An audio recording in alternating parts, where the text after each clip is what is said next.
Zara Harrington. I am the principal of this beautiful school, Safa British School. The Festivals at School is, well, really just a festival, a party, a chance to just see something that's different. In a standard open day, you'd wander around, you see everyone busy at work. This is way more fun. My name is May and I'm a mother of two beautiful girls. Today we came here to the event.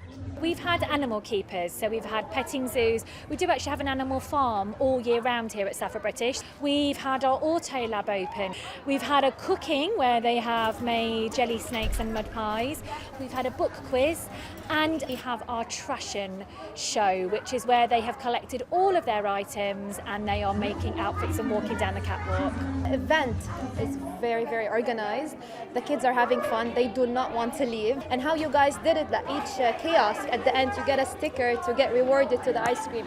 So that was very, very interesting as well. I think people just want to feel connected again, so that's the best bit for us.